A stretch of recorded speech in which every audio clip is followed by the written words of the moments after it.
Hello, and thank you, Kate and David, for the introduction. It's quite a humble moment to be in this stage in front of so many leaders and so many thought leaders and brave people. And for me, it's a great privilege to be here with all of you, future leaders at One Young World. I'm extremely proud to help you guys build long-lasting connections and initiate action to create positive change. So, I would like to share with you something that is very close to my heart. It's how purpose-led innovation improve people's lives. Let me start by sharing an experience that changed the way I see my contribution to the world. I was visiting a township in Mumbai where I met many wonderful people. Some are in this photo, and we are having a lot of fun, as you can see. Probably they are having more fun than me because I was trying to play cricket. And as a Brazilian trying to play cricket, you can see, make kids laugh. But one story in particular touched me. Ritu, a mother of a 3-month-old, told me the harrowing story of losing her child due to diarrhea. I had 3 different emotional reactions. First, it made me deeply sad. Of course it did. I grew up in Brazil, which has its share of poverty and social tragedy. But it's been a while since I saw it up close. Then a second emotion kicked in, and I felt very angry. It's unacceptable. Diarrhea is 100% preventable, and no child should die as a result. But my third reaction was much later and lasted much longer. After the sadness and the anger had subsided, I found myself being deeply embarrassed. I was embarrassed because we should not allow this to happen. I want to talk to you today about purpose-led innovation in action. And this is all about embarrassment. The things you should be embarrassed by as a society, as leaders, and how global, innovative brands can help. So,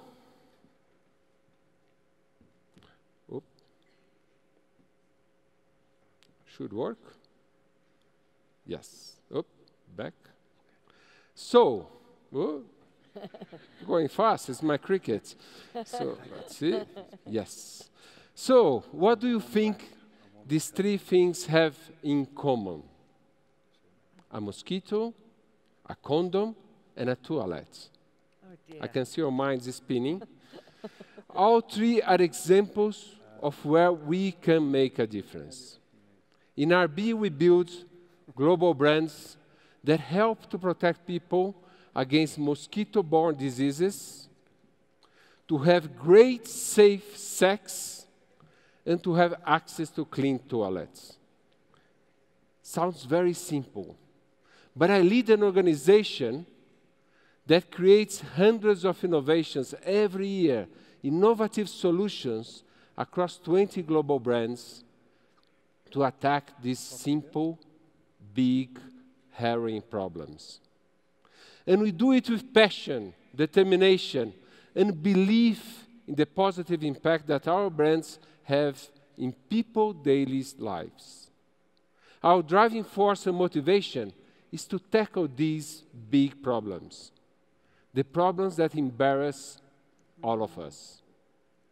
Let's come back to my visit to Mumbai. I was in Mumbai examining an initiative we are part of called Project Hope. It's a project where young women knock on the doors and talk to pregnant women. They discuss nothing more complicated than the washing of hands, how to feed their babies if they become dehydrated, and good hygiene practices. These girls have been trained as activists to make a positive change of mothers in their community. The effect on child mortality in this community was remarkable and moving. Quite simply, there are many people alive today who would not be if that program did not exist. And once a generation of mothers is practicing good hygiene, those good hygiene habits are passed on to the next generation and so on. But the fact is that in some areas, women cannot maintain normal hygiene routines because they are at the risk of ridicule or rape if they do so. It's not just a hygiene issue, it's a social one. Our responsibility as brand owners goes beyond supporting educational programs. We develop innovative solutions that solve this very much social issue. We have immense research and development capabilities, but that's not all what we do. We have also access to many resources, and we mobilize all of them. When you add in all the people we work with, it's a force that's much greater than just one of us. When you add in the impacted people as well, like these girls, it's truly massive and can become truly scalable and global. I would like to share with you three of the most important things I have learned about brands and purpose-led innovations. Perhaps they'll just be interesting for you. Perhaps they'll just inspire you to engage with brands that are true force for goods. Or perhaps, and I hope, you'll be creating your own innovative global brands that will tackle issues that makes us very embarrassed, that embarrass all of us. So, these are the three things I have learned. The first is this. It's not about what we say, it's about what we do. Having a purpose brand is not about feel-good storytelling or advocacy. It's about creating disruptive solutions.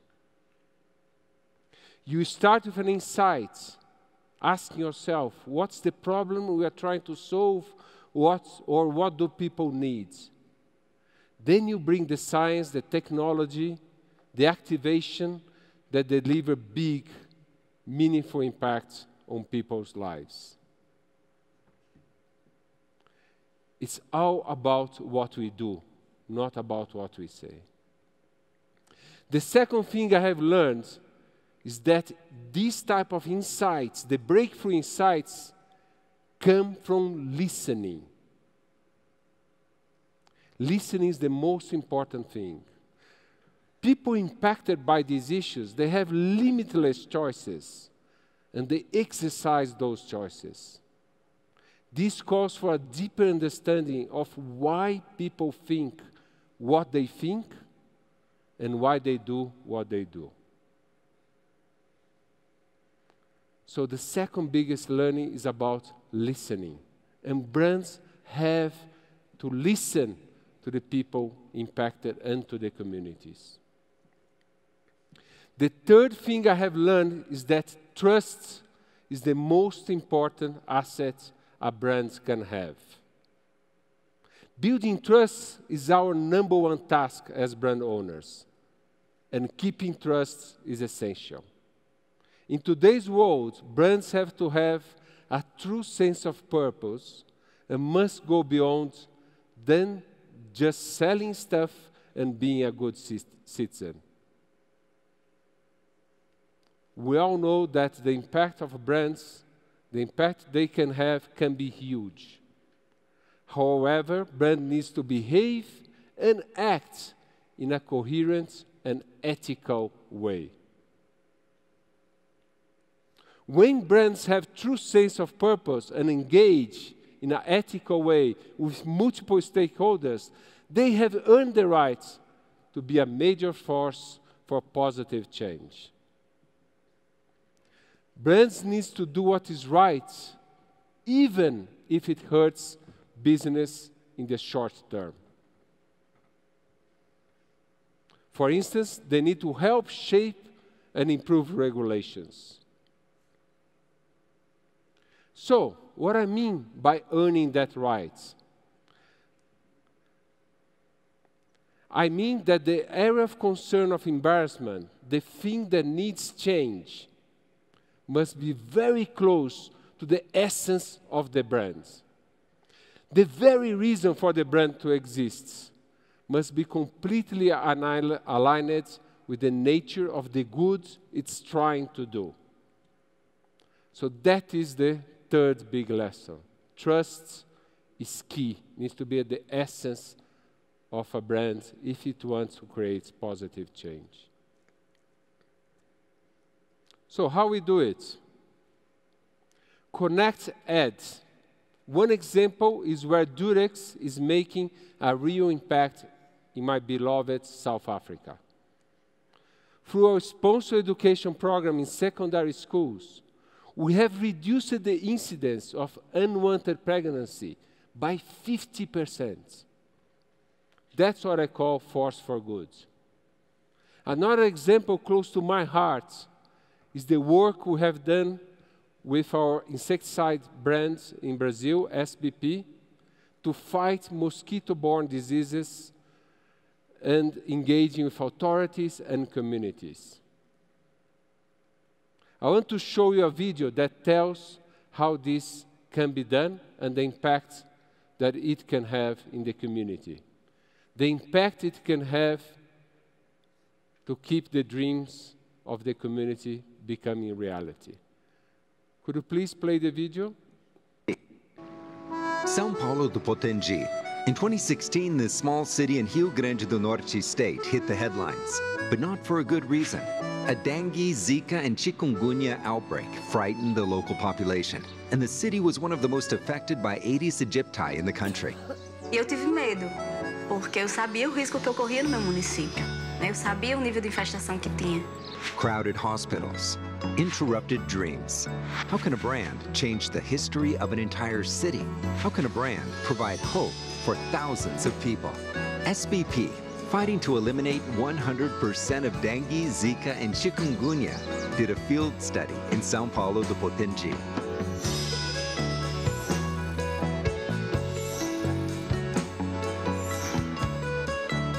And the results were amazing.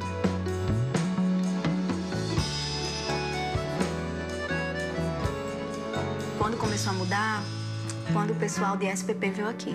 Eu tinha que usar o repelente 24 horas, então para mim o projeto caiu assim, como uma luva, né? A gente caiu de 500 casos para 28. Estamos todos protegidos. E agora eu posso sonhar em ver meu filho crescer. E vou. And the impact was not only in public health. SBP also brought more prosperity to São Paulo do Potengi. SBP changed the history of the city. Now the next step is to spread the movement all over the country. We are going to expand the experiment to the rest of Brazil and help to solve a massive public health issue.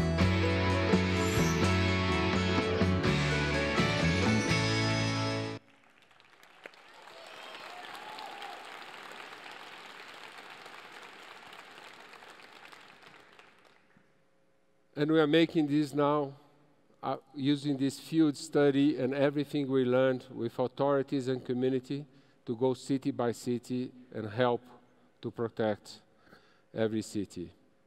So I want you to think about a question. What do you see in the world that embarrasses you most? To put that question another way, what are you going to be embarrassed by when you are standing here 20 years' time? What you're going to feel embarrassed that you have not tackled 20 years from now? I will start. First, I'm deeply embarrassed by the lack of gender diversity in the workplace. It's the one thing I think my generation and the one before me could and should have acted quicker and more profoundly. I feel embarrassed. Second, I want to talk about sex and sexual health, a human right, an embarrassing subject which is taboo for many, but also one where more discussion needs to take place. Here are a couple of shocking statistics. 1 million people a day contract a sexually transmitted disease, STIs. The STI rates have increased by 50% since 1995. 4 people become HIV positive every minute. 26% of 18-25 years olds say that they use porn to educate themselves about sex. That makes me very embarrassed. We should break the taboo. We need to make sexual health a human right. Third, in a time when there has never been greater access to affordable health care, a staggering 6.5 million deaths occurs annually from pollution. Yes, pollution. This has moved from an issue of environmental concern to a general health epidemic. It's no longer limited to places like Beijing or New Delhi.